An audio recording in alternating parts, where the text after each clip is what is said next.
इतनी बुरी आदत पड़ गई कि मैं सिगरेट छोड़ ही नहीं पा रहा था।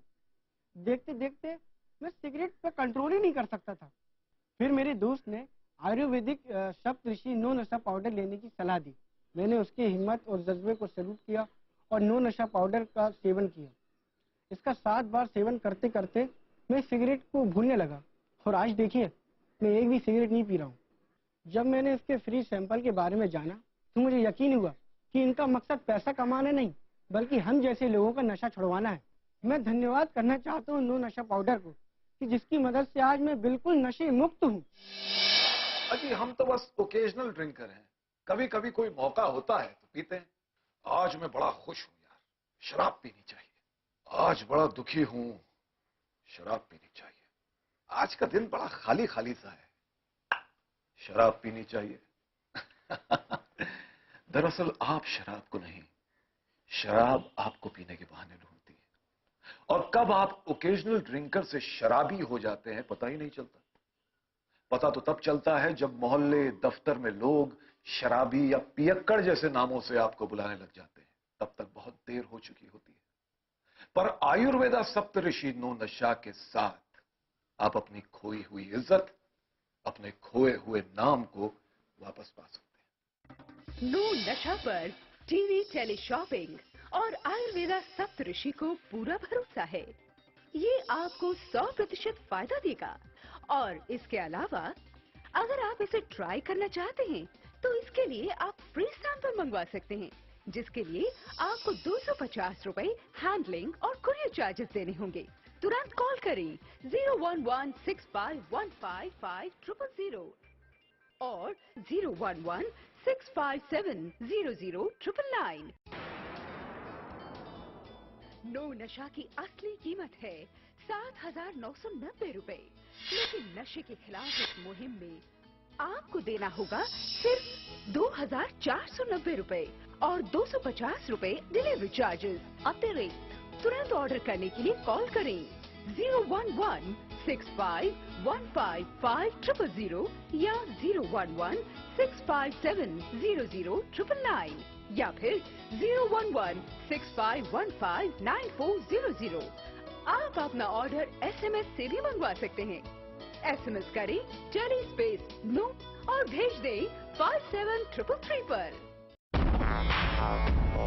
सगों से भी सगा है तू, अपना परिवार है। जिस गली में मुड़ जाऊं बस तेरा ही दीदार है। जिंदगी का हीरो है वो तुझ पे जो सवार है। वन टच पावर स्टार्ट, शानदार माइलेज वाला APDV इंजन जो दुनिया की नंबर 1 बाइक चुने, यही कहे सगों से भी सगा है। हीरो स्प्लेंडर, लगे ऐसा फैमिली जैसा।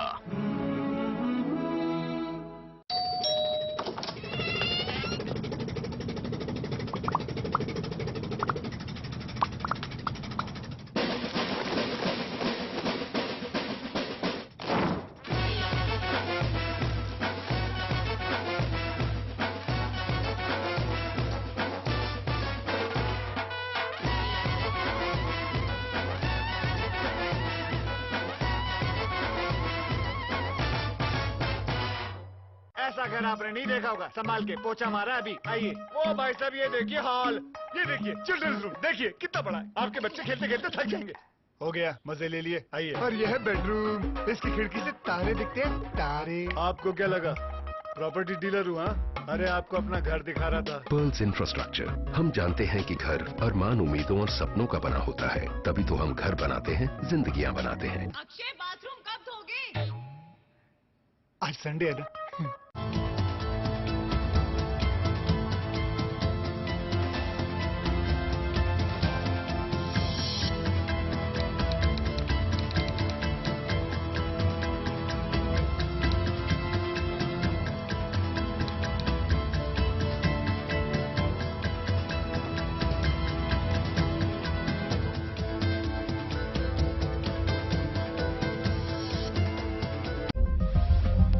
बालों की समस्या से क्यों हो परेशान?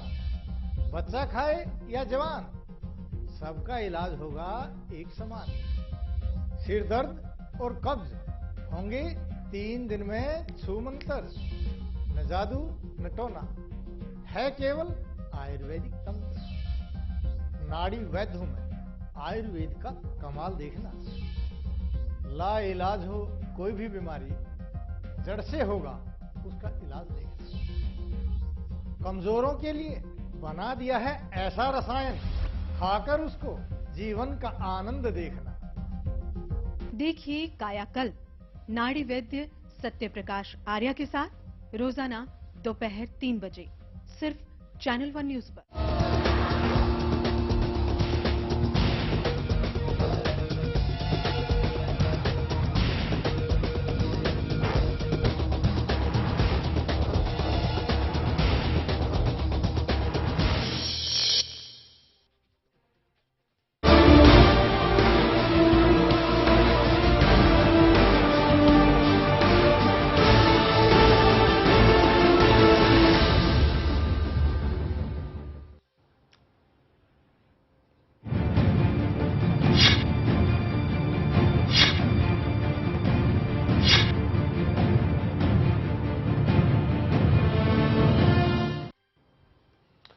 नमस्कार, मैं हूं सिद्धार्थ। आप देख रहे हैं प्राइमेट। आपका बहुत बहुत स्वागत है। बुद्ध का आंगन, जहां से पूरी दुनिया में शांति का संदेश जाता है, जो शांति की धरती के नाम से जाना जाता है, वहां पर आतंकवादियों ने हिंसा की। हिंसा के बाद राजनीति के आंगन में बयानों के वार जारी हैं। बीजेपी और जेडीयू एक दूसरे पर व्याग्र प्रहार करने पर तुले हैं। कल नीतीश कुमार ने आरजेडी और बीजेपी में साठगांठ होने की बात कही और आज राजनाथ सिंह महाबोधि मंदिर जाते हैं। हमले के लिए केंद्र सरकार पर हमला करते हैं और नीतीश के खिलाफ एक शब्द भी नहीं बोलते डायरेक्टली। एक और बिहार बीजेपी के नेता नीतीश को धमाके का जिम्मेदार ठहरा रहे हैं, तो दूसरी ओर बीजेपी के मुखिया राजनाथ सिंह की चुप्पी बहुत कुछ कह जाती है। महाबोधि मंदिर में हुए आतंक ने सियासत के बाजार को गर्म कर दिया है। सिलसिलेवार तरीके से आ रहे बयानों ने न सिर्फ राजनीति के गिरते स्तर को दर्शाया, बल्कि आतंकवाद जैसे संवेदनशील मुद्दे पर नेताओं की बेफिक्री और नासमझी को भी सबके सामने ला खड़ा किया। इस मुद्दे पर राजनीति न करने की हिदायत देने वाले बीजेपी अध्यक्ष ने भी केंद्र सरकार को कोसकर सियासत का पाठ पढ़ाया। लेकिन सबसे अहम बात यह रही कि अपने पुराने साथी यानी जेडीयू पर राजनाथ सिंह के सियासी बाण नहीं चले। लचर सुरक्षा व्यवस्था का हवाला देकर जब पूरी बीजेपी जेडीयू की बखिया उधेड़ने में लगी रही, आतंकवाद और माओवाद के संकट से देश को छुटकारा दिलाने के लिए राजनीति का सहमत कहीं नहीं। भारतीय जनता पार्टी संसद के दोनों सदनों में, चाहे वह राज्यसभा हो अथवा लोकसभा हो, बार बार ये सरकार को आश्वस्त कर चुकी है। इन संकटों से इस देश को निजात दिलाने के लिए जिस भी प्रकार की सहयोग की आवश्यकता होगी, प्रिंसिपल अपोजिशन पार्टी रहते हुए भारतीय जनता पार्टी पूरी तरह से इस सरकार के साथ खड़ी है। वहीं भाजपा अध्यक्ष का नीतीश कुमार पर चुप्पी साधे रखना कई सवाल खड़े कर गया, वो भी तब जब खुद नीतीश कुमार बीजेपी और आरजेडी पर मिली भगत का आरोप लगा चुके हैं। दो दलों की एकता अब साफ साफ दिख रही है। बीजेपी और आरजेडी की एकता अब दिख रही है। अंदर खाने बातचीत भी चल रही है। ये बातचीत कोई साधारण स्तर पर नहीं है, अंदर अंदर सीट एडजस्टमेंट तक की बात हो रही है। दोनों तरफ चिंतन चल रहा है। तो हमारे एक कदम से ये सब लोग एक्सपोज्ड हो गए। सत्ता के लिए जो छटपटाहट है वो किसी दूरी तक जा सकती है। राजनीति संभावनाओं का खेल है, लेकिन बीजेपी जेडीयू की सियासी जमीन वो उजला चमन बन चुकी है, जहां नए रिश्ते की रवायत का अंदाजा लगाना बेमानी होगा। बीजेपी पर तीखे बाण छोड़ते हुए जदयू सांसद साबिर अली ने नागपुर का हवाला दिया और संघ को कटघरे में खड़े करते हुए बीजेपी के चाल, चरित्र और चेहरे को उजागर करने की कोशिश की। सेंट्रल ऑफिस नागपुर में है, वहीं से प्रचार चलती है, वहीं से योजनाएं बनती हैं और देश में किस तरह का वातावरण बने इसकी योजना बनाते रहते हैं और कई दशक से बना रहे हैं। जहां उनका हेडक्वार्टर है और हजारों की तादाद में बैक वक्त हमेशा हर टाइम राउंडो क्लॉक मौजूद रहते हैं, उस रीजन में कभी भी बीजेपी के वर्चस्व नहीं रही। जो नागपुर का रीजन नहीं बना सका बीजेपी के लिए, वो इस हिंदुस्तान में अपना रीजन, अपना वर्चस्व क्या खाक बनाएगा। सियासत का यह संग्राम कब तक चलेगा कहा नहीं जा सकता, लेकिन रिश्तों में आई इस दरार ने दोनों पार्टियों को दरिया के उन किनारों की तरफ बना दिया है जो कभी भी एक दूसरे से मिल नहीं सकते। चैनल 1 न्यूज के लिए सिद्धार्थ पंड्या की रिपोर्ट। चर्चा को यहां से हम शुरुआत करते हैं। तमाम मेहमान हमारे साथ जुड़ेंगे। अभी हमारे साथ हमारे पॉलिटिकल एडिटर अग्निमा दुबे जी जुड़ी हैं, उनसे मैं शुरुआत करता हूं। आगे भी मेहमान जैसे जुड़ेंगे आपसे हम तारुफ करवाएंगे। अग्निमा जी, सबसे पहले क्या कहा जाए इस प्रतिक्रिया के ऊपर जो दी गई है, चुप्पी साझी रहने की बात है, क्या वाकई इतना सीरियसली चुप्पी को लिया जाए? सिद्धार्थ, जो राजनाथ सिंह जो आज गए थे, बोध गया गए, उनके साथ अरुण जेटली गए, तो उसमें उन्होंने दो बातें कही महत्वपूर्ण। एक महत्वपूर्ण बात तो उन्होंने केंद्र सरकार पर अटैक किया, क्योंकि टेररिज्म को लेके बीजेपी जो है वो केंद्र सरकार पे हमला बोलती रही है, यूपीए सरकार को घेरती रही है। तो एक स्ट्रेटेजिकली मुझे ऐसा लगता है कि उन्होंने जो फोकस रहा उनका वो यूपीए सरकार रही। जहां तक चुप्पी की बात आ रही है कि उन्होंने नीतीश कुमार की सरकार पे नहीं बोला, उन्होंने नीतीश कुमार की सरकार को घेरा, लेकिन ये जरूर कह सकते हैं कि केंद्र सरकार को ज्यादा घेरा और सीधा डायरेक्ट नीतीश कुमार पे उन्होंने अटैक नहीं किया। आपको याद होगा कुछ दिन पहले राजनाथ ने नीतीश कुमार पे डायरेक्ट एक हमला किया था और उसके जवाब में नीतीश कुमार का बयान आया था कि अगर हमने मुंह खोल दिया तो, बहुत सी, अगर याद हो सिद्धार्थ में ये बयान उनका भी कुछ दिन पहले जब गठबंधन टूटा था, उसके बाद कहीं बाहर गए हुए थे राजनाथ सिंह जी, वहां उन्होंने ये बयान दिया था। तो मुझे ऐसा लग रहा है कि क्योंकि स्टेट की जो बीजेपी है वो तो पूरा हमलावर रुख अपनाए हुए है, तो मुझे ऐसा लग रहा है कि स्ट्रेटेजिकली राजनाथ सिंह जो हैं वो इस मसले पर, क्योंकि आतंकवाद पे मुख्य तौर पे वो घेरते आए हैं केंद्र सरकार को, तो वो उसी पे उन्होंने ज्यादा फोकस रखा। और नीतीश के साथ की बात यह है कि भविष्य में मतलब इतना भी संवाद खराब ना हो जाए, व्यक्तिगत तौर से मैं कह रही हूं दोनों के बीच में, कि चीजें बाद में कभी अगर जोड़नी चाहें तो जुड़े ना। और जहां क्या तक आप ये भी बताने की कोशिश की जा रही है कि अब मैं अध्यक्ष हूं तो अब मैं शायद इन चीजों पर ना बोलूं, या एक तरह से नीचा भी दिखाने की कोशिश की इन बातों पर? जैसे दिग्विजय सिंह के बयानों के ऊपर आजकल कई नेता हैं जो कन्नी काट जाते, कहते हैं हम तो इस पर बयान देना, जवाब देना भी ठीक नहीं समझते।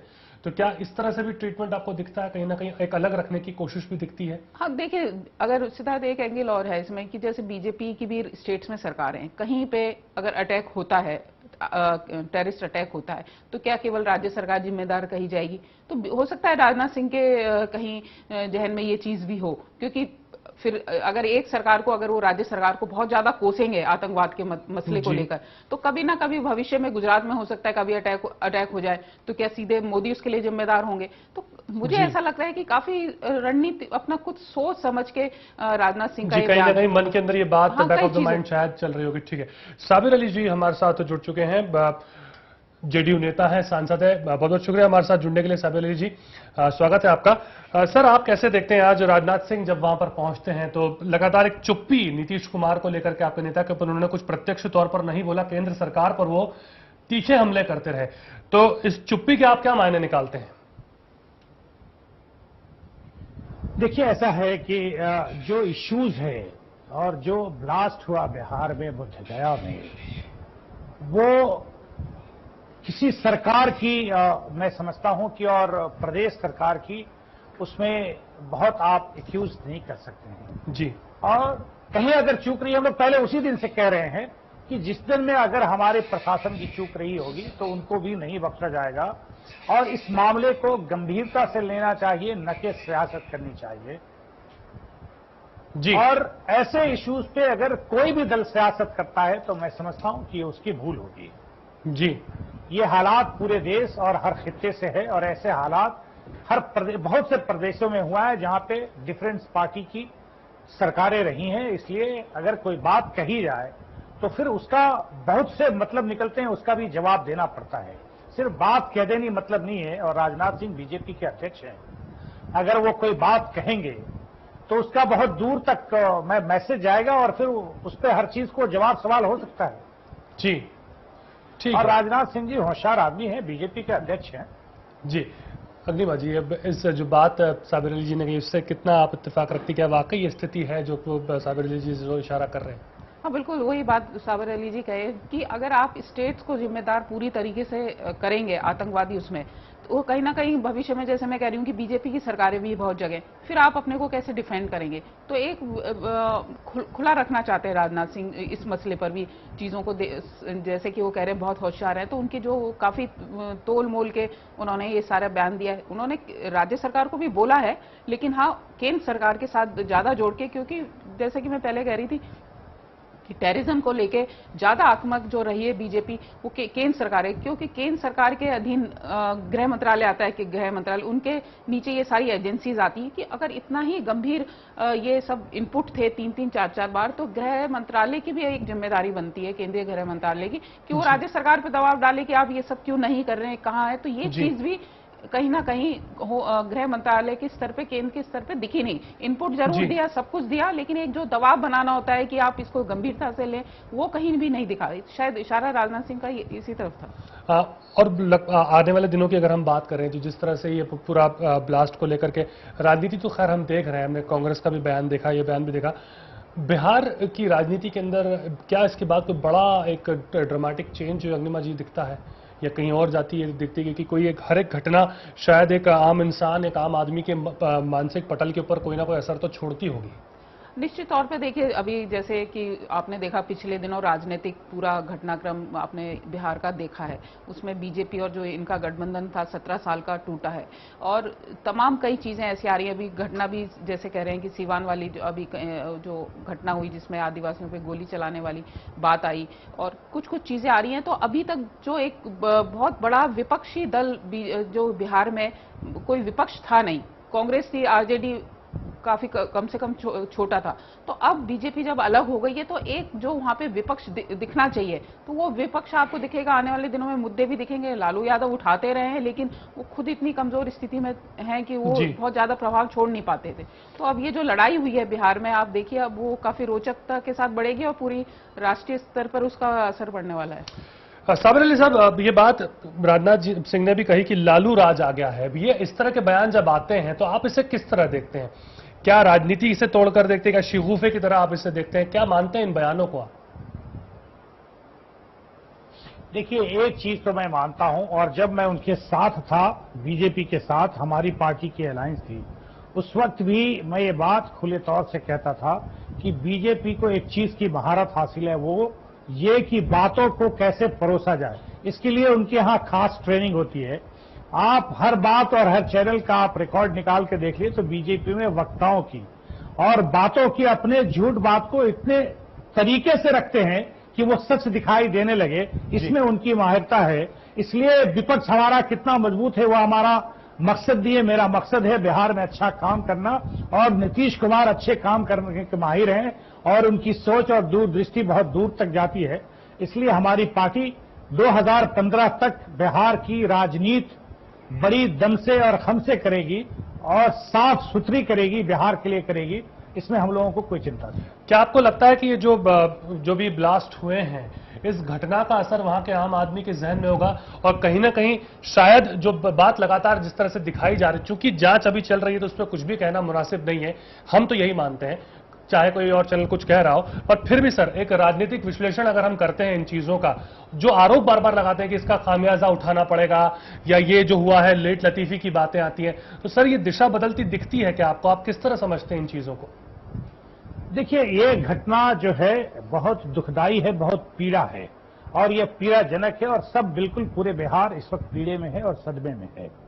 मैं आपको बताऊं कि ये बिहार के लिए पहली घटना थी जी, जो बिहार की प्रशासन और केंद्र सरकार के सहयोग से पूरे परिप्रेक्ष्य को देखने की बात हो रही है, और जांच एजेंसी हर कोने को और हर रास्ते को देखेगी। जी, मैं समझता हूं कि जब जांच एजेंसी हर दिशाओं पे अगर जांच करेगी तो जो सबूत सामने आएंगे वो बड़ा मजबूत होगा, और कोर्ट ऑफ लॉ में उसकी सस्टेनेशन रहेगी, वो मजबूती के साथ रखी जा सकती है।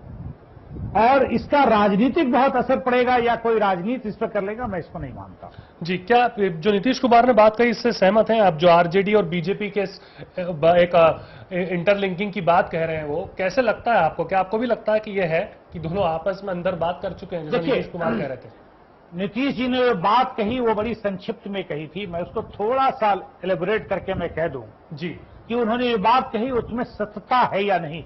नीतीश कुमार ने जो बात कही वो 100% सच है, और वो इसलिए जी कि लालू जी जितना दिन बिहार में राजनीति किए, वो अपने भाषण में शुरू करते थे भाजपा के नाम से, आज भी शुरू करते हैं बात तो भाजपा के नाम से शुरू करते हैं। लोगों को डराने के, धमकाने के आरएसएस और भाजपा का उन्होंने जितना प्रचार किया जी उतना इस देश में किसी ने नहीं किया। इसलिए मैं मानता हूं कि हम लोग जब तक 17 साल तक थे, उनके रिश्ते जो अंदरूनी बने हुए थे वो दबा हुआ था। हमारी अंकुश उठी, हमारी उनके साथ साझेदारी हट गई, अंकुश हट गया, अब वो खुल के सामने आएगा। वो तो उनके साथ तो कहीं ना कहीं, और इसका एक नहीं कम से कम 10 ऐसे उदाहरण है जो कोई भी एनालिसिस करने वाला ये करेगा कि कहीं ना कहीं इनकी तालमेल है। जी अग्निमा जी, ये जो साबिर अली साहब बात कह रहे हैं, ये बात आपको किस तरह लगती है, कैसे आप देखती हैं इस पूरी बात को?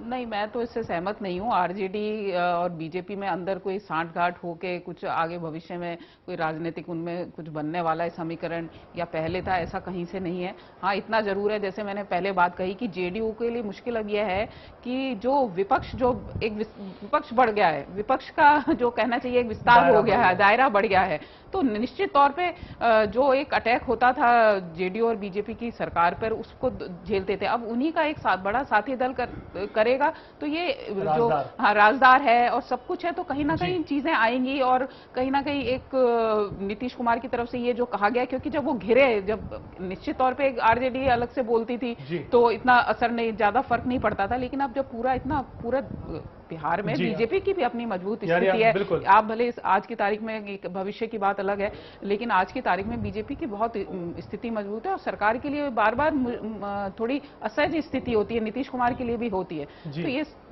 उसी का चलिए, विपक्ष भले ही बिखरा हुआ हो यहाँ पर अपने अपने लक्ष्य को शायद साधने के लिए जब एक साथ वार किया जाएगा तो शायद वो वार किस तरह भारी पड़ेगा, इसके ऊपर भी हम लगातार बात करेंगे। छोटा सा ब्रेक यहाँ पर हम लेंगे और ब्रेक के बाद लगातार हमारी चर्चा जारी है।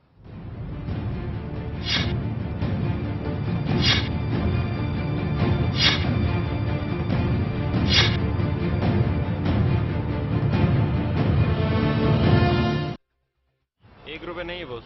₹1 नहीं है मतलब? अरे मतलब छुट्टा नहीं है। नहीं है तो आप लेके आओ, जाओ। छोड़ ना, ₹1 में क्या कर लेगा तू? पिगी बैंक में डालूंगा। तुझे क्या प्रॉब्लम है? मेरे को मेरा ₹1 चाहिए। अच्छा 1 मिनट। करीना पसंद है बॉस। क्या? ये देखो। क्या है ये? वीडियो है ₹1 में। देखो देखो, पूरा देखो। देखो वीडियोस ₹1 में। 52010 पे कॉल करो, क्लिक करो, चूज करो, एंजॉय करो। ₹1 में फुल मस्ती।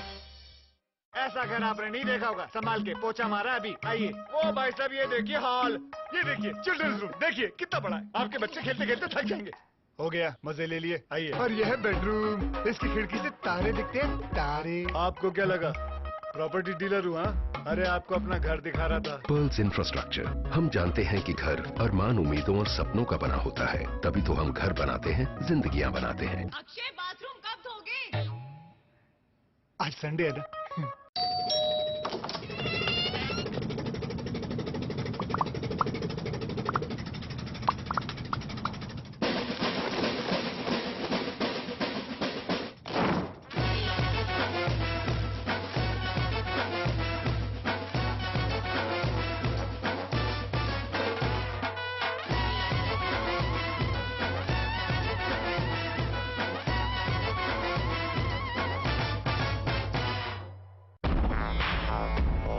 सगों से भी सगा है तू, अपना परिवार है। आज और कल दोनों हमने तेरे साथ देखे हैं।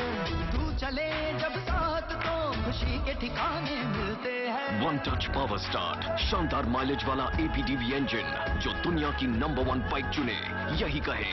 सगों से भी सगा है। हीरो स्प्लेंडर, लगे ऐसा फैमिली जैसा।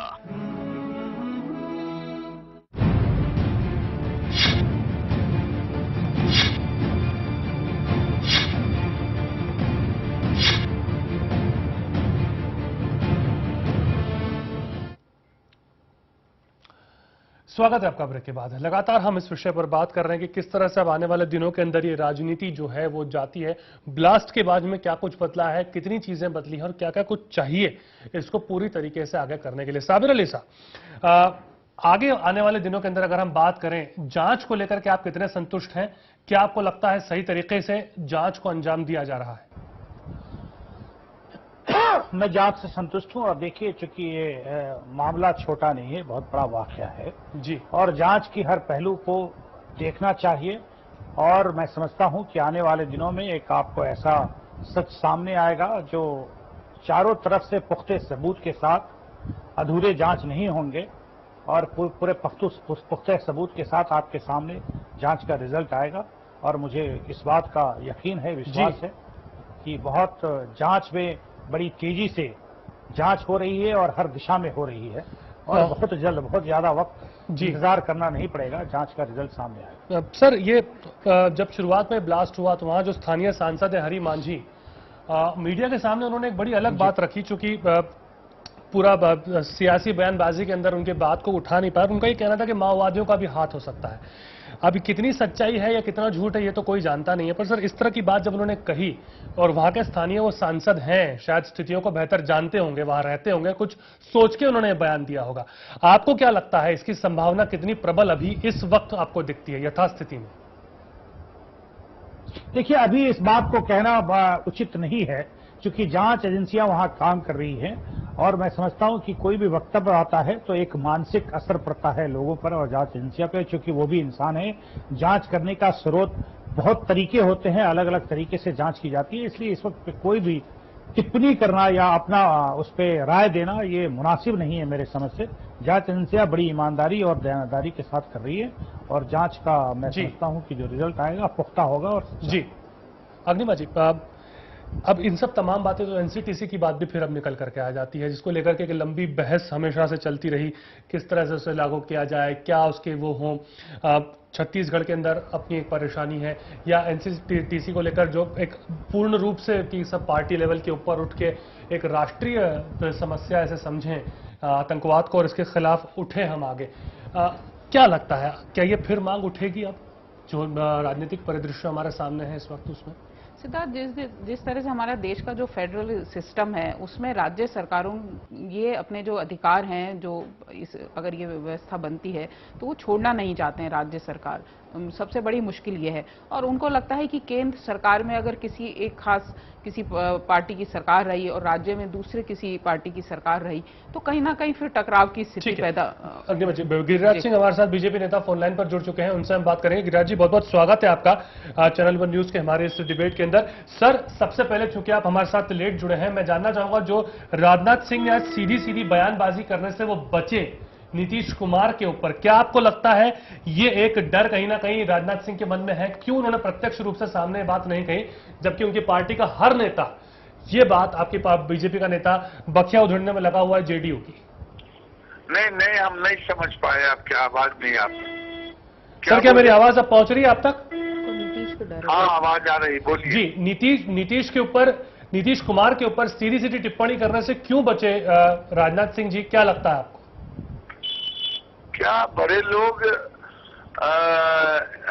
इस ढंग से तो बात नहीं करते जिस ढंग से नीतीश कुमार जी बात करते हैं। उन्होंने तो साफ तौर पे सारी बातें कह दी और इससे ज्यादा और साफ क्या कह सकते थे।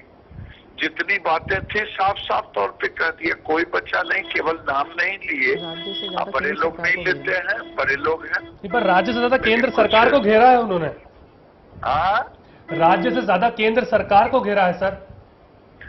केंद्र को घेरा और फिर बिहार के मंच से, ये पटना के मंच से राज्य सरकार को घेरा। जी, तो सर जी, क्या आपको ये लगता है कि जब तक आप सत्ता में थे, आप साथ में थे जेडीयू के, तब तक स्थितियां कंट्रोल में रहीं? अब आपकी ओर से बात कही जा रही है कि जब से अलग हुए तो वहां पर लालू राज आ गया है। सर, ये बयान आप किस तरह से लेते हैं इसको? क्या ये बयान से आपको वाकई इत्तेफाक रखते हैं अब भी? बिल्कुल सही विषय कहा, सारे मीडिया के लोग इस विषय को रखते हैं जो आप प्रश्न खड़ा किया। जी, मैं आपके सामने कहना चाहता हूं कि हम 17 साल तक लालू जी को हटाने के लिए संघर्ष किया और जब जनता ने मुझे सत्ता में बिठाया तो कुशासन से सुशासन के लिए हम एकदम समर्पित भाव से रहे और गृह मंत्रालय माननीय मुख्यमंत्री जी के हाथ में रहा।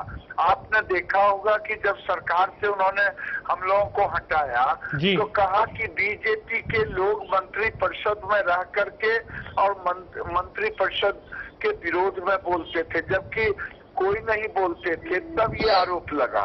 तो मेरी मजबूरी थी कि बंद कमरे में हम सब कुछ कहते थे। गृह मंत्रालय उनके जिम्मे था, लॉ एंड ऑर्डर की बातें हो रही थी एनडीए 2 में कि गिर रहा है, तो सब बातें कहते थे। लेकिन अगर मुख्यमंत्री जी हर बात शेयर करें, जैसे अब आईबी का रिपोर्ट अगर 2012 में भेजा, अगर आईबी का रिपोर्ट जी 2 महीने पहले आया, अगर आईबी का रिपोर्ट एसकेएस भेजा, अगर ये शेयर किए होते गृह मंत्रालय के नाते जी, तब हम जान भी पाते। लेकिन जितना जानते थे उतनी बातों को उनके सामने रखा। और एक बात तो और मान लीजिए, सचमुच में इधर के दिनों में जब से हमारी सरकार हटी है जी, पता नहीं लगता है कि सरकार का इकबाल ही खत्म हो गया है। और मुख्यमंत्री जी सरकार का कम, राज्य का कम ध्यान दे रहे हैं। ठीक है साबरली साहब, इस सवाल सीधा सीधा आप पे उठाया गया है कि जब तक गिरिराज जी कह रहे हैं, बीजेपी नेता हमारे साथ जुड़े हैं, उनका कहना है कि जब तक साथ में थे तब तक सब ठीक था, पर अब नहीं संभाल पा रहे हैं आप लोग वहां पे। मैं सिर्फ इतना ही कहूंगा कि बिहार की सरकार में कुछ लोग ऐसे थे कि उनके वजह से इकबाल पे कहीं न कहीं धूमिल और गर्द दिखाई दे रही थी। हटने के बाद वो सब गर्द छट गई है, अभी बहुत साफ सुथरा दिखाई दे रहा है। और नीतीश कुमार जो बोझ ढो रहे थे, अब बोझ से हल्के हो गए और बिहार की जनता को और चुस्त और दुरुस्ती के साथ बिहार की जनता का सेवा कर सकेंगे। चलिए छोटा सा ब्रेक यहाँ पे हमें लेना होगा, ब्रेक के बाद हम आएंगे तो फिर इस चर्चा को आगे बढ़ाएंगे। गिरिराज जी कड़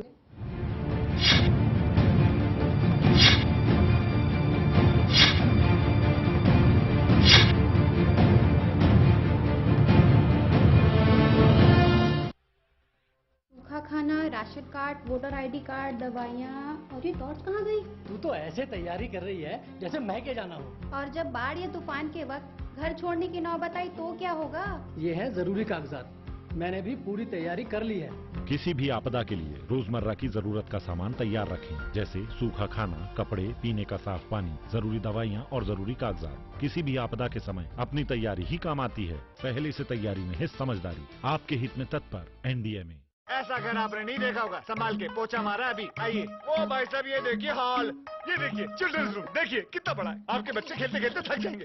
हो गया, मजे ले लिए। आइए, और ये है बेडरूम, इसकी खिड़की से तारे दिखते हैं, तारे। आपको क्या लगा प्रॉपर्टी डीलर हुआ?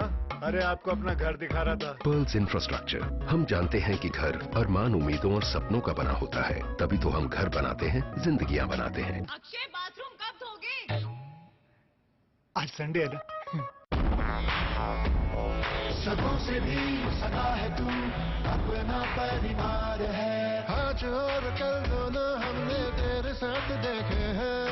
तू चले जब साथ तो खुशी के ठिकाने मिलते हैं। वन टच पावर स्टार्ट, शानदार माइलेज वाला एपीडीवी इंजन जो दुनिया की नंबर 1 बाइक चुने, यही कहे सगों से भी सगा है। हीरो स्प्लेंडर, लगे ऐसा फैमिली जैसा।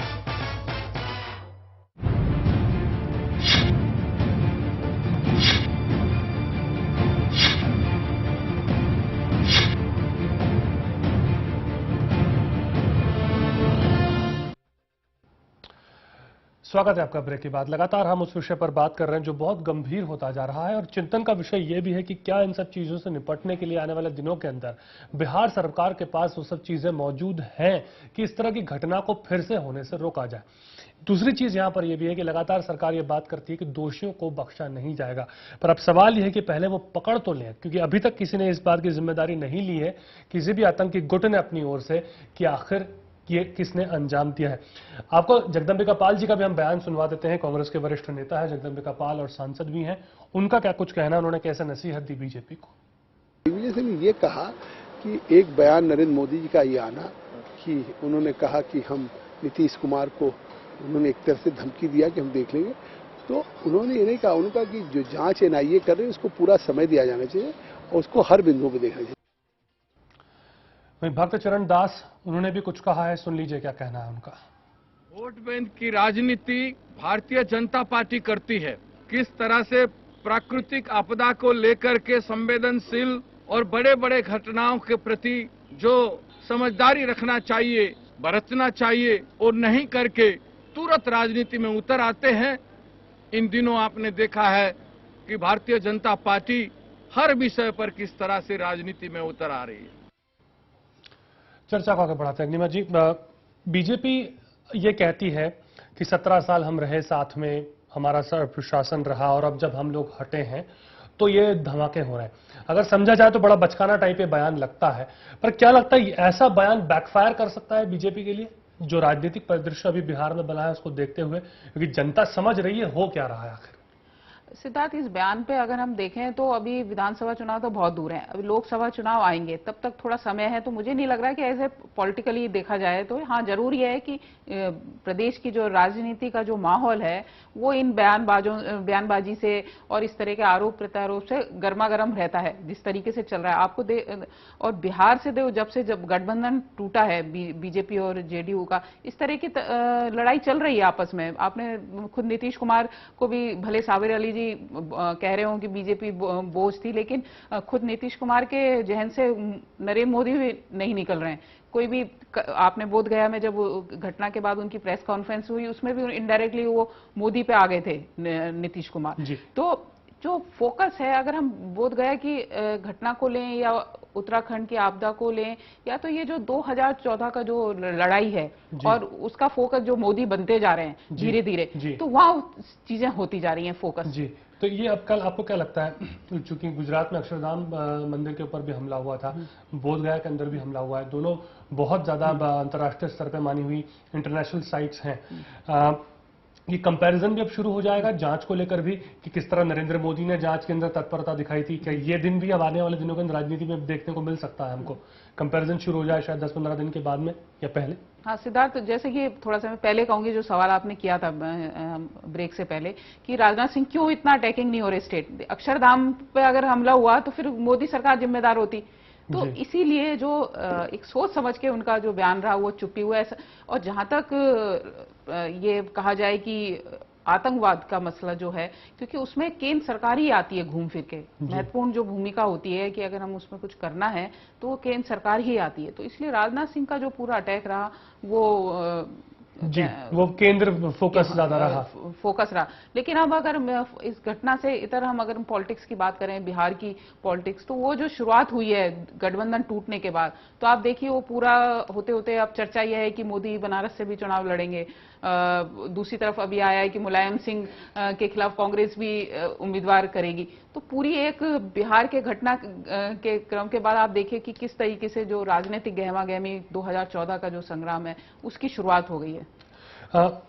लगातार बात नरेंद्र मोदी की हम कर रहे हैं, अब चूंकि बिहार के अंदर बहुत एग्रेसिव रही है बीजेपी नरेंद्र मोदी को लेकर के। तमाम बयानों की अगर हम बात करें, अश्विनी चौबे के बयान की हम बात करें या जो दूसरे और बड़े नेता वहां पे हैं, नरेंद्र मोदी का नाम आता है तो बहुत एग्रेसिव हो जाते हैं, और ये शायद ये रुख पहले इस तरह से देखने को नहीं मिला। ये रुख आपको लगता है आने वाले दिनों के अंदर और बरकरार रहेगा, या ये तेवर और उग्र होंगे? और इस तेवर का फायदा जो मिडिल क्लास वोटर पे पड़ता दिखता है बिहार के अंदर, अगर हम बात करें? हाँ बिल्कुल, देखिए बिहार की अगर बात करते हैं, बिहार की राजनीति और उसमें मोदी की भूमिका पे, तो जो अपर कास्ट वोट है बीजेपी को उम्मीद है कि जो मोदी के नाम पे, और खुद जो ये वोट जो है पहले उनका ही वोट है लेकिन और मजबूती के साथ मिल सकता है। तो यही कारण है कि जैसे अभी जिक्र मैंने किया कि ये चर्चा है कि बनारस से लड़ेंगे, तो ये पूर्वांचल की जो पूरी बेल्ट है ना, बिहार से पूरी यूपी के होते हुए बिहार, तो एक उनको लग रहा है कि पूरा लिंक जाएगा। और नीतीश कुमार का ये दिक्कत है कि जैसे कि पहले हुआ है कि उनको अल्पसंख्यक वोट चाहिए उनको, तो वो जो टकराव है वो तो रहेगा ही। और पोलराइजेशन, अगर मोदी यूपी से चुनाव लड़ जाते हैं तो निश्चित तौर पर बीजेपी को जो उम्मीद है कि काफी ज्यादा इसमें जो शहरी जो वोटर है और हिंदू वोटर इनका और अपर कास्ट का जो है वो कहना चाहिए उनकी तरफ कंसोलिडेट होगा। अब ये लगातार ये नरेंद्र मोदी की टीम की बात आ रही है कि किस तरह से राहुल गांधी ने जो टीम खड़ी की है यूपी कांग्रेस की, उसके खिलाफ कैसे नरेंद्र मोदी अब अपनी टीम को खड़े करते हैं। इस टीम के अंदर कोई ऐसा बहुत प्रबल, बहुत बड़ा नेता बिहार का कोई ऐसा नजर नहीं आता। शाहनवाज हुसैन की लगातार बात की जा रही थी, पर इतना नाम उनका आया नहीं। जो मुख्य यूपी के नेता ज्यादा उसके अंदर लिया गया है। तो क्या अब इस तरह से नजरअंदाज करने की जो बात है या नहीं लेने की बात है, इसे आप कैसे देखती? नहीं, ऐसा नहीं है। जो टीम है बीजेपी है जो इस बार जो उसकी रणनीति है, उसका सबसे माइनस बीजेपी का बिंदु यही है कि बिखराव दिखता है पार्टी में।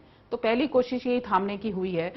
अडवाणी जी का जो घटना, जो उन्होंने इस्तीफा दिया, उसके बाद जो चीजों को संभालने की कोशिश हुई है, उसमें एक सबसे पहले यही हुई है कि हमको एकजुट चेहरा दिखाना है। इसलिए पार्लियामेंट्री बोर्ड की बैठक आप देखेंगे कि हर जल्दी से जल्दी होगी, ताकि जिसमें लगे कि सब नेता एक साथ बैठ के फैसले कर रहे हैं। और मोदी की जो बात है, मोदी अकेले खुद भी नहीं चाहेंगे कि वो कोई ऐसा फैसला करें, क्योंकि एक खिड़की वो भी खोल के रखना चाहेंगे कि हर फैसले की जिम्मेदारी उनके सिर पे ना आए भविष्य में। तो वो खोल के रखेंगे। लेकिन बीजेपी, मुझे ऐसा लग रहा है कि बहुत ही सोची समझी रणनीति के साथ आगे बढ़ रही है। और जेडीयू का जो के साथ जो संबंध टूटा है, कहीं ना कहीं बीजेपी का एक बहुत बड़ा वर्ग इससे निश्चित तौर पे, एक साथी दल इतना पुराना जाता है तो एक दुख की बात रहती है किसी भी दल के लिए। लेकिन ओवरऑल अगर हम बीजेपी की बात करते हैं तो बीजेपी इसमें फायदा ही अपना देख रही है, क्योंकि जिस तरीके से नहीं तो अगर जेडीयू होता तो आप मोदी को फुल फ्लैज एकदम उतार नहीं सकते थे। अब तो उनको प्रधानमंत्री उम्मीदवार बनाने का भी कह रहे हैं कि बात लगभग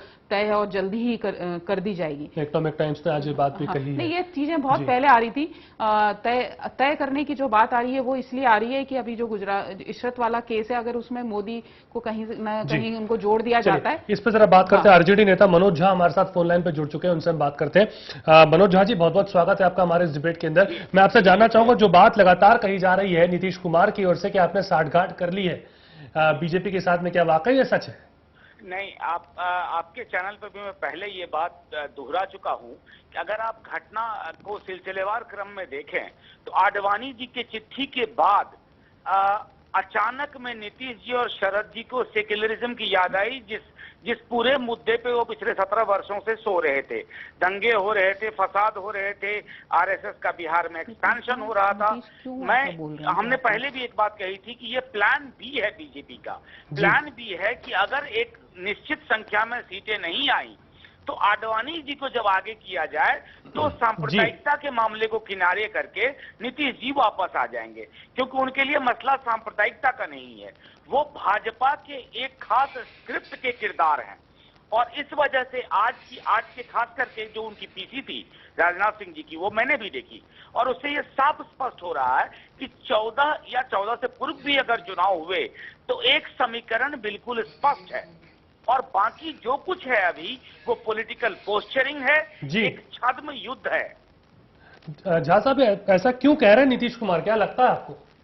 देखिए, मेरा मानना है ना कि अगर मैंने कहा ना कि गोवा के बाद से अगर घटनाओं को आप एनालाइज करें, आप लोग हम लोग से बेहतर समझते हैं, परिपक्व हैं, विश्लेषक हैं, आप देखेंगे कि अगर इस व्यक्ति के लिए, इनके दल के लिए सांप्रदायिकता मुद्दा होती तो 2002 के कत्लेआम में ये चुप नहीं होते।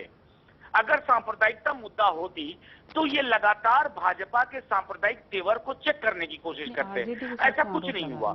ये तमाम चीजें हुई हैं आडवाणी जी के चिट्ठी लिखने के बाद। आपके साथ जोड़कर क्यों आरोप लगाया जा रहा है? आपको क्या लगता है, आपको क्यों जोड़ा जा रहा है इसमें? जी, आपकी पार्टी को क्यों जोड़ा जा रहा है? नहीं, इसमें तो मैं आपको साफ बताऊं कि ये भी पूरी एक कवायद है कि जनता के सामने ये बताने की कोशिश की जाए, हम राजद अगर किसी एक चीज पर, मैं आपको आग्रह करता हूं, अगर किसी एक चीज पे हमारा प्रमाण पत्र स्पष्ट है तो वो है गैर सांप्रदायिक राजनीति का, फिरका परस्ती के खिलाफ हमारी पहचान है, वो हमारा जन्म चिन्ह है। हमको जोड़ने की कोशिश अगर नीतीश जी कर रहे हैं, इससे ज्यादा हास्यास्पद और इससे ज्यादा बचकानी की बात नहीं। क्या कांग्रेस के करीब जाने की कोशिश है? क्या आपको लगता है कांग्रेस को लुभाने की कोशिश कर रहे हैं? अगर कांग्रेस के करीब भी जाने की कोशिश कर रहे हैं तो मैं समझता हूं कांग्रेस को स्वयं विवेक से निर्णय लेना चाहिए, क्योंकि 14 के बाद वो वापस भाजपा में जाएंगे, वो वापस भाजपा की ए या बी टीम के साथ खड़े होंगे। और मैं आज ये बात हवा में नहीं कह रहा हूं, हम सब होंगे 14 के बाद, उस चुनाव के बाद, और हम देखेंगे कि जो व्यक्ति सांप्रदायिकता को आज मुद्दा बना रहा है वो मूलतः उसने सांप्रदायिकता को बिहार में पनाह दी है, जगह दी है, तेवर दिया। सर आप लाइन पर रहिए, हमारे पॉलिटिकल एडिटर जुड़ी हुई है हमारे साथ में, वो आपसे सवाल करना चाह रही है। जी मनोज झा से आप सवाल कर सकते हैं। मनोज जी, मैं ये जानना चाह रही हूँ कि आरजेडी का पहला दुश्मन कौन है, नीतीश कुमार है कि बीजेपी है? आपको मैं स्पष्ट बताऊं कि राजनीति में दुश्मन हम इस तरह चिन्हित नहीं करते। हमारा मानना है कि बिहार के अंदर, और लगातार हम इस बात को कह रहे हैं, हमें नीतीश जी से इस बात का बहुत बड़ा विरोध है कि उन्होंने बिहार के सियासी कौमी कैनवस पर जिस तरह की सांप्रदायिक राजनीति के लिए जगह बनाई, वो बिहार के मानस के लिए उचित नहीं है। इसलिए हमारे लिए नंबर नहीं है, दोनों बराबर के हमारे टारगेट हैं और दुश्मन कोई नहीं होता, हमारे प्रतिस्पर्धी हैं और हम चाहते हैं कि राजनीतिक रूप से उनका मुकाबला करें। नहीं, ये बात भी तो कह रहे हैं कि अब लालू राज आ गया है, तो आपको लगता है इस तरह के बयान जब आते हैं? ये इस तरह के बयान इस बात को इंगित करते हैं कि मुहावरों में जब हम जीने के आदी हो जाते हैं ना, तो हम मुहावरों का भी नुकसान करते हैं और बिहार के मानस का भी नुकसान करते हैं। लालू राज को अगर सिर्फ चंद घटनाओं में जोड़ के देखें, आज अगर नीतीश जी मुख्यमंत्री हैं तो वो जो पॉलिटिकल शिफ्ट लालू जी की वजह से आया, उसकी वजह से वो मुख्यमंत्री हैं। जी अग्निमत सबाल्टर्न को जो जुबान मिली, उसकी वजह से आज वो मुख्यमंत्री हैं, वह अन्यथा नीतीश जी मुख्यमंत्री नहीं होते। मनोज जी, ये कांग्रेस इतना नीतीश से प्रेम कैसे उनका आ रहा है? आप लोगों के साथ हमेशा साथ रहा है, आपने हमेशा उन लोगों का साथ दिया है, सेंटर में गवर्नमेंट में हमेशा दिया है कि जब भी हुआ है आप उनके पक्ष में वोट भी करते हैं, लेकिन अब जो प्रेम है वो नीतीश कुमार के प्रति हो रहा है उनका, कांग्रेस का। पता नहीं इस प्रेम को मैं अभी तक प्रेम के दृष्टिकोण से नहीं देख पाया हूं, क्योंकि मुझको लगता है कि कांग्रेस शायद इस मतलब 2014 को लेकर के जो हमारा नजरिया है उसी नजरिए से सोच रही है, लेकिन हमारा मानना है कि कांग्रेस 128 साल पुरानी पार्टी है और अगर वो 2014 के आलोक में अपना निर्णय करेगी तो वो ये जरूर देखेगी कि किस दल का क्या तेवर और क्या उसकी मौलिक उसके बिंदु रहे हैं। अच्छा मनोज जी, ये जानना चाह रही हूँ जैसे कि बीजेपी और जेडीयू की अभी अलग हुई है, तो क्या आपको लग रहा है कि जो नीतीश कुमार की सरकार है ढंग से काम नहीं कर पा रही, उसकी मॉरल अथॉरिटी जो है कमजोर हो गई है, इसी कारण से अभी घटना हुई, उसमें पुलिस फायरिंग हुई आदिवासियों के, इसमें नहीं, मैं इस बात को नहीं मानता हूं कि किसी के अलग होने से मॉरल अथॉरिटी कम हुई। देखिए, अगर 2010 के विधानसभा चुनाव के बाद से आप देखें। मनोज जी माफ कीजिएगा, मैं आपको रोकना चाह रहा हूं, हमारे साथ आपके पास फिर आऊंगा। प्रेमचंद मिश्रा जी हमारे साथ जुड़ चुके हैं, उनसे हम बात करते हैं। सर, आप इस राजनीतिक समीकरण को कैसे देख रहे हैं? जो लगातार बातें बयान हो रही है वो बयानबाजी अपनी एक तरफ है, पर ये जो समीकरण है, जो बातें कही जा रही है कि लालू राज आ गया है, अगर बीजेपी ये बात कहती है, तो कैसे आप इसे देखते हैं?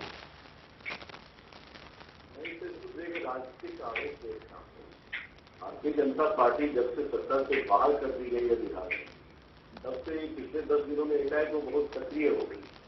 मुझे लगता है कहीं न कहीं हम विपक्ष की भूमिका में कैसे आए, उसके लिए कुछ ज्यादा ही आक्रामक तेवर की अपना।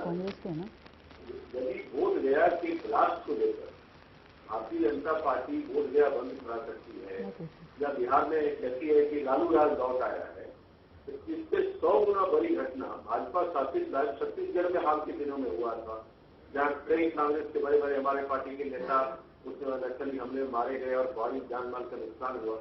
उस समय के लोगों ने न तो छत्तीसगढ़ बंद का आह्वान किया, न ही वहां की सरकार को जंगल राज कहा, बल्कि उस राज्य सरकार के उस क्रियाकलाप के, उस इंटीरियर पैनियर के एक तरह से पंकज बंदी खड़े थे।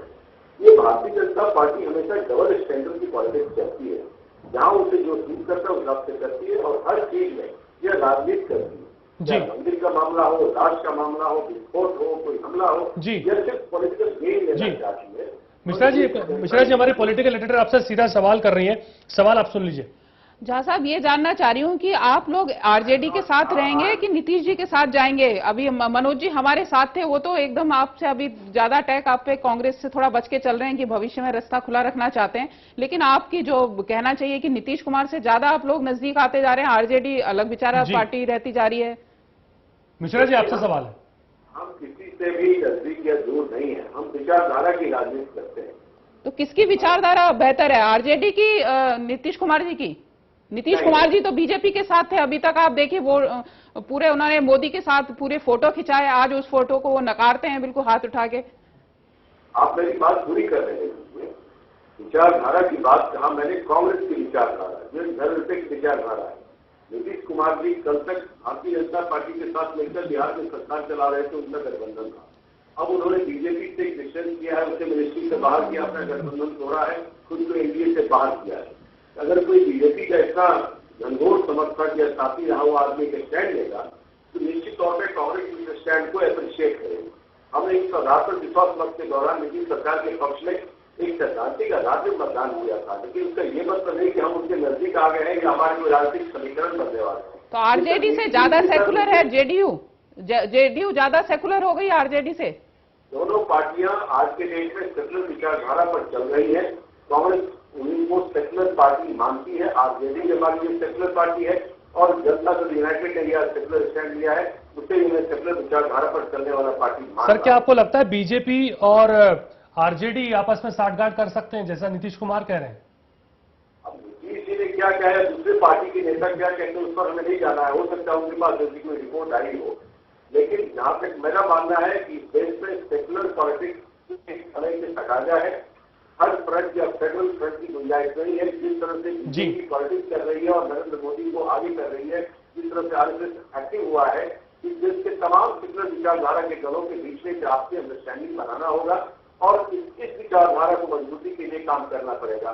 और जब आप ऐसा करेंगे तो माइनस कांग्रेस इस देश में ऐसी विचारधारा को बल नहीं ले सकता है। इसलिए जो भी सेकुलर विचार की पार्टियां हैं उन्हें एकजुट होना चाहिए, आपस में अंडरस्टैंडिंग बनाना चाहिए और इन तमाम शिक्षा परिस्थितियों को मुंहतोड़ जवाब देना चाहिए। मनोज झा साहब, अगर आप हमारी आवाज सुन पा रहे हो सर, ये विचारधारा की बात लगातार आ रही है, ये विचारधारा की मसले के ऊपर आपका क्या कहना है? क्या आपको लगता है ये विचारधारा की बातें आने वाले दिनों के अंदर किस हद तक आपके लिए राजनीतिक रूप से फायदेमंद रह सकती हैं या विपक्ष दूसरी पार्टियां इसका फायदा उठाएंगी? नहीं, मैं प्रेमचंद जी को सुन नहीं पाया, लेकिन मैं आपको बता दूं कि हिंदुस्तान के पुराने पिछले सारे चुनाव के मुकाबले 2014 का चुनाव शायद पुरजोर तरीके से विचारधारा पे लड़ा जाएगा। लोगों की छोटी मोटी शिकायतें हो सकती हैं पार्टी ए से, पार्टी बी से, लेकिन जिस तरह से हमारी दक्षिणपंथी प्रतिक्रियावादी पार्टी भाजपा पोस्चरिंग कर रही है और उसके कुछ सिपहसालार नीतीश जी की तरह के हैं जो अभी बाहर हैं, कब अंदर जाएंगे पता नहीं। मुझे लगता है 14 का चुनाव विचारधारा का चुनाव है और हिंदुस्तान की आत्मा का चुनाव है कि किस तरह का हिंदुस्तान हम चाहते हैं। क्या हम डिविसिव सिंगल डिजिट हिंदुस्तान चाहते हैं कि एक्सक्लूसिव सा हो, या हम एक प्लूरल हिंदुस्तान चाहते हैं? और मैं समझता हूं वहां राजद का पक्ष स्पष्ट है। बाकी दल जो साथ में हो उनके साथ, उनके बिना और उनके बावजूद, लेकिन ये लड़ाई विचारधारा पे होगी। आपको लगता है आप ज्यादा सेक्युलर हैं या आप ज्यादा पूरे फिट बैठते हैं? सेक्युलरिज्म का कोई बैरोमीटर नहीं है, लेकिन आप लोग सब पत्रकार हैं और आप जानते हैं कि सेक्युलरिज्म की बहुत परीक्षाएं हुई पिछले 20 वर्षों में इस मुल्क में, और हमारे दल ने परीक्षा दी है और उत्तीर्ण हुए हैं। बाकी मसलों पे आप हमारा विरोध कर सकते हैं, हमें खामियां निकाल सकते हैं और हम उनमें से कई खामियों को स्वीकार भी कर लेंगे, लेकिन इस मुद्दे पे हमारे ऊपर उंगली उठाने की चेष्टा कोई नहीं कर सकता, कहीं संभावना। सर, थोड़ा सा मुद्दे को मैं अब एक बार फिर इस ब्लास्ट के ऊपर लेकर के आना चाहूंगा। सबने निंदा की है, निंदा अपनी जगह पर, जांच को लेकर के आप कितने संतुष्ट हैं? क्या आपको वाकई लगता है वो सारी चीजों पर ध्यान रखा गया है या भी रखा जा रहा है? देखिए, मैं आपको एक साफ तौर पे स्पष्ट बात बताऊं, ब्लास्ट के संदर्भ में मैंने कई चैनलों पर कहा कि मैं कोई ऐसी टिप्पणी नहीं करूंगा जिससे कोई चीज प्रभावित हो, लेकिन अक्टूबर नवंबर के महीने में मुझे जहां तक पता चला है, आप सबके माध्यम से ये इनपुट आया था। अक्टूबर नवंबर के महीने में इनपुट आने के बाद जब भाजपा और जदयू साझा सरोकार के साथ सरकार में थी तो उन्होंने क्या किया? अगर त्वरित और उचित कार्रवाई नहीं हुई तो इसकी जिम्मेवारी किसकी है? अगर जिम्मेवारी लेने से बचना चाहेंगे कोई और उसके लिए कहानियां गढ़ेंगे, और कल मैं मुख्यमंत्री जी का प्रेस कॉन्फ्रेंस सुन रहा था, मुख्यमंत्री जी प्रेस कॉन्फ्रेंस में कुछ पत्रकारों के साथ चुटकुला बांट रहे थे। मुझे लगता है कि एक संवेदनशील सरकार और एक संवेदनशील मुख्यमंत्री को जिम्मेवारी फिक्स करनी चाहिए थी कल कि कहां चूक हुई। अगर चूक नहीं हुई तो उसका वर्णन करें, विश्लेषण करें। अगर चूक हुई तो जिम्मेवारी फिक्स हो, क्योंकि यही पुलिस अधिकारी थे जिनके ब्रह्मेश्वर मुखिया के देहांत की हत्या के बाद पटना की सड़कों पर तांडव हुआ था। वो छवियां आज भी रोंगटे खड़ी करती हैं जी, और यही प्रशासन था, और यही प्रशासन था जब बोधगया में हुआ। शुक्रिया सर हमारे साथ जुड़ने के लिए और बात करने के लिए। मनोज झा जी हमारे साथ जुड़े हुए थे, आरजेडी के नेता, उन्होंने अपनी बात पूरी तरह से हमारे सामने रखी। मिश्रा साहब के पास जाऊंगा। प्रेमचंद मिश्रा जी, क्या आपको लगता है नीतीश एक संवेदनशील मुख्यमंत्री हैं? कल जो प्रेस कॉन्फ्रेंस हुआ उसके बाद में नीतीश जी एक संवेदनशील व्यक्ति है, वो एक गंभीर राजनीतिज्ञ है इतना मैं कह सकता हूँ। और उन्होंने आज के डेट में जो स्टैंड लिया है बीजेपी से अलग होने का, ये स्टैंड उनका अच्छा है जी। अब इसके आगे हमारी जो रणनीति है, हम सेकुलर विचारधारा पर बिहार में चलेंगे। हमारा किसी दल से कोई तालमेल गठबंधन का विचार नहीं है। हम अपने बलबूते बिहार में राजनीति करेंगे। आगे चलकर कोई फैसला जो होता है वाला कमान करेगा। AK एंटनी जी की अध्यक्षता में कमेटी दिल्ली में बनी हुई है जो इन तमाम पहलुओं पर गौर कर रही है कि हमें किस पार्टी से, किस राज्य में किस तरह का समझौता करना है या नहीं करना है। लेकिन जहां तक बिहार का प्रश्न है, जब बिहार सरकार की कुछ विफलताएं आती हैं, लेकिन सरकार की विफलताएं आएगी तो हम पुरजोर करके जो उसका विरोध भी जारी रखेंगे। ये भी दोनों चीजें साथ साथ चलेंगी। हमारा मतलब है कि बिहार में अब राज्य की जनता कहीं न कहीं 20-22 वर्षों की राजनीति को देखकर कुछ नयापन देखना चाहती है। उसके अंदर कुछ आया है कि हमें नए पॉलिटिक्स की शुरुआत करनी है। वो स्टेट बिहार में कांग्रेस का बन सकता है और कांग्रेस के प्रति लोगों का झुकाव भी बढ़ रहा है। तो मैं समझता हूँ आने वाले समय में जो राजनीति बिहार की जिस दिशा में जा रही है, कांग्रेस की भूमिका बढ़ेगी और हमें एक बड़ी ताकत चलिए, बहुत बहुत शुक्रिया जुड़ने के लिए हमारे साथ। प्रेमचंद मिश्रा जी, कांग्रेस नेता, हमारे साथ जुड़े थे। अग्निमा जी, बिल्कुल कैसे आप कंक्लूड करेंगे इस पूरी डिबेट को? हम लगातार जो बात कर तमाम पहलुओं को, सियासी पहलू के साथ में आतंकवाद के बाद में और अब आगे बिहार के अंदर कैसे देख रही हैं इन चीजों को आप जाते हुए? सीधा देखो, सियासी राजनीति में आतंकवाद को भी सियासी रंग दे दिया गया है। एक पर्टिकुलर इस देश की त्रासदी यह है कि एक समुदाय की अगर आप बात करते हैं तो वो सेकुलरिज्म हो जाता है, अगर उस पर राजनीति करी जाती है वो सेकुलरिज्म होता है। लेकिन जहां तक उनके अल्पसंख्यक समुदाय के कहना चाहिए कि उनकी बेहतरी के लिए जो चीजें होती हैं वो कहीं दिखती नहीं है। बस ये है कि आप डराते रहो, डराते रहो, डराते रहो। अब मैं यहाँ पे ये कहूंगी कि गुजरात का जो मुसलमान है वो भी बीजेपी को वोट दे रहा है, नरेंद्र मोदी को वोट दिया है, काफी मुसलमान वहां पे जीते भी हैं लोकल चुनाव में।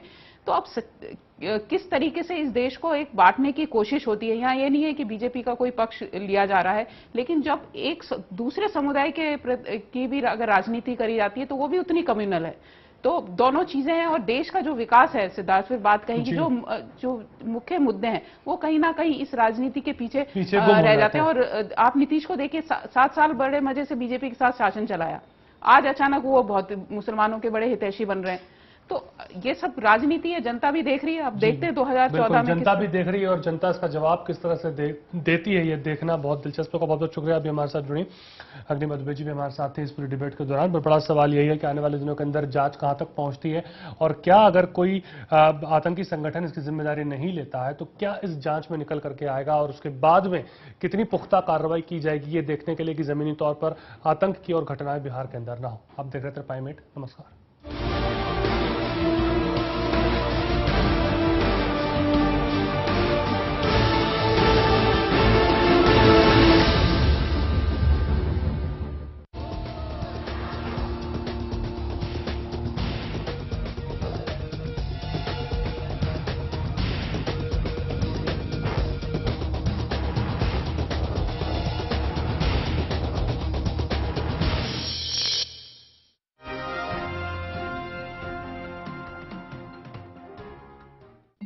घर पर टीवी के आगे